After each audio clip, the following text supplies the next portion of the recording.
Students, good morning, good afternoon, good evening. जब भी आप हमारा वीडियो देख रहे हैं तो हम आपके लिए फिर एक नया वीडियो लेके आए हैं। हम पढ़ रहे थे सेल ऑर्गेनेल्स के बारे में। हमने पढ़ा था प्लाज्मा मेम्ब्रेन के बारे में, है ना। तो थोड़ी सी उसके फंक्शंस, थोड़ी सी मैकेनिज्म की कुछ चीज़ें छूट गई थी जो हम अभी इस वीडियो में पूरा करेंगे। उसके बाद हम पढ़ेंगे अगला सेल ऑर्गेनेल साइटोप्लाज्म के बारे में, है ना।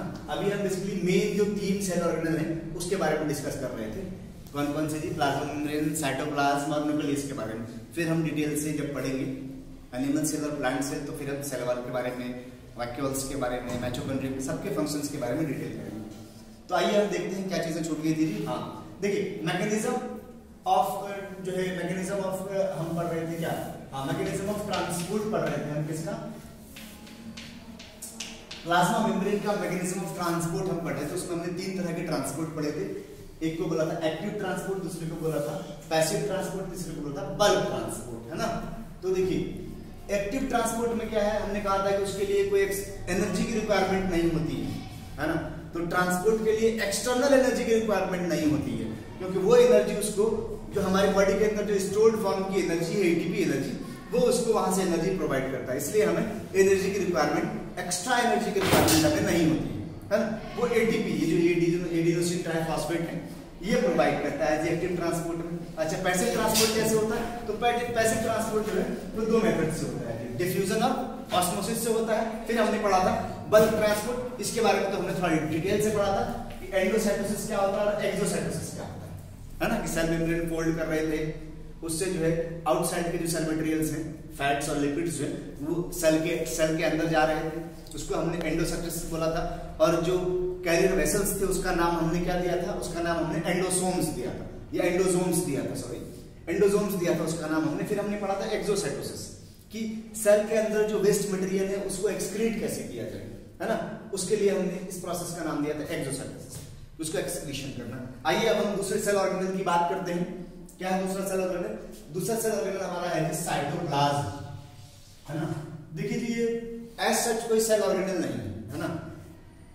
इसके अंदर बाकी सेल ऑर्गेनेल्स जो है वो एम्बेडेड होते हैं। ये एक प्लाज्मा मैट्रिक्स है, एक 90% का फ्लूइड मैट्रिक्स है, 100% तो नहीं है, इसलिए हमने इसको सेमी फ्लूइड मैट्रिक्स कहा है। ये एक सेमी फ्लूइड मैट्रिक्स है जिसमें क्या होते हैं, सारे सेल ऑर्गेनेल्स जो है एम्बेडेड होते हैं। ये क्या है जी? देखिए, अगर हम कोई भी सेल लेते, सपोज हमने एग्जांपल लिया है प्लांट सेल का, तो आउटर कवरिंग को हमने प्लाज्मा मेम्ब्रेन कहा था, है ना। हालांकि इसमें सेल वॉल भी होता है, पर हम यहाँ से शुरू कर रहे हैं कि आउटर कवरिंग, इसके प्लाज्मा मेम्ब्रेन से इसके न्यूक्लियस तक जो फ्लूइड है उसको हमने कहा है कि साइटोप्लाज्म है ना। उसको हमने साइटोप्लाज्म कहा है, जिसमें माइटोकॉन्ड्रिया है, लाइसोसोम्स है, वैक्यूल्स हैं, है ना। प्लाज्मा मेम्ब्रेन से न्यूक्लियस तक जो फ्लूइड मैट्रिक्स है, जिसमें कि सेल ऑर्गेनेल्स एम्बेडेड होते हैं, उसको हमने साइटोप्लाज्म कहा है ना। तो साइटोप्लाज्म के अंदर ये सब आ जाते हैं। माइटोकॉन्ड्रिया, जिसको हम बाद में power house of the cell भी कहेंगे, जहां आपकी रेस्पिरेशन प्रोसेस हो रही है। वैक्यूल्स है, फूड स्टोरेज के लिए काम आता है।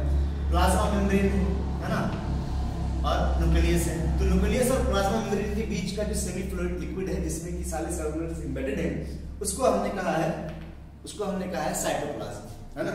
आइए अब हम बात करते हैं किसकी?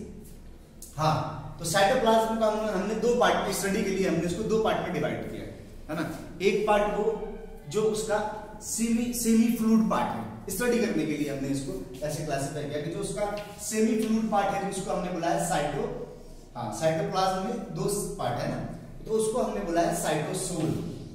जो उसका सेमी फ्लूइड पार्ट है, जिसमें कि सारे सेल ऑर्गेनेल्स एम्बेडेड हैं। तो 2 चीज हो गई उसमें, एक सेमी फ्लूइड पार्ट हो गई, एक सेल ऑर्गेनेल्स हो गए। तो सेमी फ्लूइड पार्ट है उसको हमने कहा है साइटोसोल, उसको हमने क्या कहा? उसको हमने साइटोसोल कहा है। साइटोप्लाज्म का जो सेमी फ्लूइड पार्ट है उसको हमने साइटोसोल्स कहा है, जिसमें क्या होते हैं? जिसमें आयंस, कार्बोहाइड्रेट्स, विटामिन्स और एंजाइम्स जो है डिसॉल्व्ड फॉर्म में अवेलेबल होते हैं, है ना? जिसमें जो है ये जो न्यूट्रिएंट्स हैं वो वहां पर अवेलेबल होते हैं। क्या?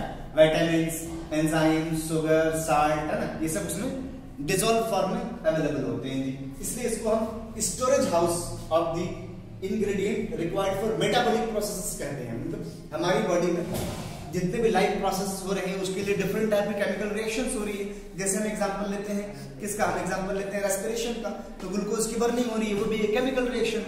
तो ये सारी केमिकल रिएक्शंस जो है उसके लिए जो रिस्पॉन्सिबल इंग्रेडिएंट्स हैं उसका स्टोरेज होता है हमारा साइटोप्लाज्म। उसमें सारी चीजें क्या होती हैं, स्टोर होती हैं जी, है ना। तो ये साइटोसोल पे ये सारी चीजें स्टोर होती है। तो साइटोप्लाज्म के दो पार्ट हो गए, cytosolic and cell organelles. Cell organelles में क्या है, जो सेल ऑर्गेनेल्स हैं जो अलग अलग फंक्शन के लिए रिस्पॉन्सिबल है वो सेल ऑर्गेनेल्स इस तरह से हैं।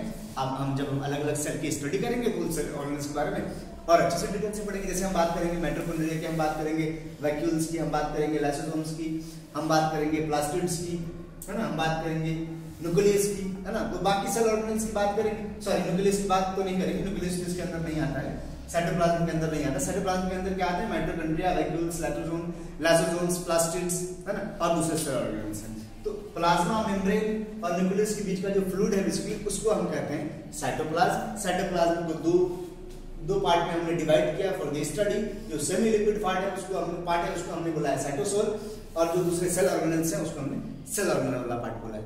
Thank you very much.